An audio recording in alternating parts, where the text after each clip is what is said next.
Assalamualaikum warahmatullahi wabarakatuh. Yang saya hormati para Menko, para Menteri, Gubernur Sumatera Utara, serta Wali Kota yang hadir. Kita tahu masalah pertanahan tidak hanya di satu atau dua provinsi saja, tetapi hampir di seluruh provinsi ada masalah yang berkaitan dengan pertanahan. Dan siang sore hari ini kita akan membicarakan percepatan penyelesaian permasalahan pertanahan di Sumatera Utara, dan sore hari ini hadir Gubernur Sumatera Utara. Laporan yang saya terima dari Gubernur Sumut, dua masalah pertanahan di Provinsi Sumatera Utara yang membutuhkan putusan yang cepat agar tidak berlarut-larut. Yang pertama adalah ex-HGU PTP 2, ex-HGU PT Perkebunan Nusantara 2. Kemudian yang kedua terkait dengan sengketa lahan di Pangkalan Udara Suwondo, ini ex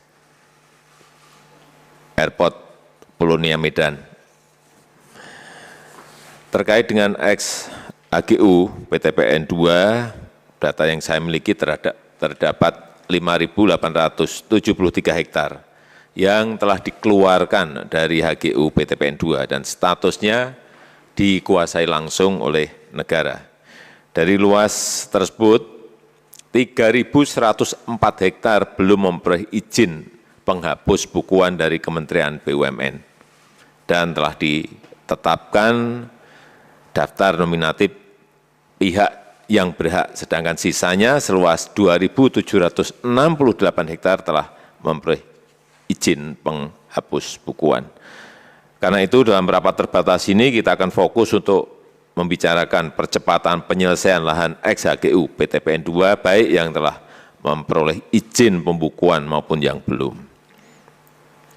Tapi sejalan dengan itu saya minta Kementerian BPN untuk mengeluarkan kebijakan pembekuan administrasi pertanahan terhadap tanah ex-HGU PTPN 2 untuk menghindari spekulasi tanah, sehingga tanah ex-HGU PTPN 2 betul-betul dimiliki dan bisa dimanfaatkan oleh rakyat berdasarkan daftar nominatif yang sudah ada atau dilakukan inventarisasi dan verifikasi ulang oleh pemerintah Provinsi Sumatera Utara.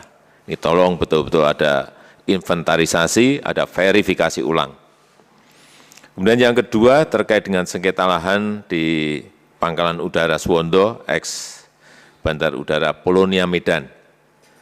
Laporan yang saya terima ada 591 hektar tanah ex Bandara Polonia. Terdapat 302 hektar yang telah dikeluarkan sertifikat hak pakai untuk TNI AU, sedangkan tanah seluas 260 hektar belum memiliki sertifikat. Di atas tanah seluas 260 hektar yang belum bersertifikat terdapat 5.036 KK atau 27.000 warga, termasuk keluarga atau ahli waris penggarap tanah seluas 5,6 hektar yang telah memiliki putusan hukum dari Mahkamah Agung. Karena itu saya minta untuk dicarikan penyelesaian yang adil. Semua opsi penyelesaian harus dibicarakan dengan baik.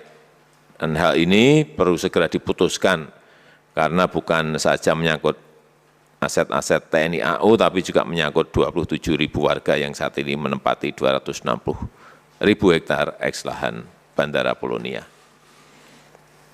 Terakhir, berkaca dari kasus Sumatera Utara ini, saya minta kepada seluruh kementerian lembaga, TNI, Polri, BUMN, dan Pemda, pemerintah daerah untuk menertibkan administrasi, tata kelola, serta menjaga aset-aset yang dimilikinya, sehingga tidak memunculkan permasalahan pertanahan berlarut-larut, apalagi memunculkan konflik antar warga dengan pemerintah, warga dengan BUMN, dan saya minta Menteri ATR untuk menyusun skema penyelesaian tanah aset yang bermasalah atau yang bersengketa yang akan dijadikan pedoman oleh instansi pusat daerah di seluruh Indonesia. Saya kira ini akan menjadi contoh kita bersama bagaimana menyelesaikan masalah-masalah yang ada secepat-cepatnya sehingga tidak berlarut-larut sampai bertahun-tahun tidak kita selesaikan. Kita memiliki contoh kemarin misalnya di Kampar, sudah ada contohnya di Riau dan di beberapa tempat yang lainnya.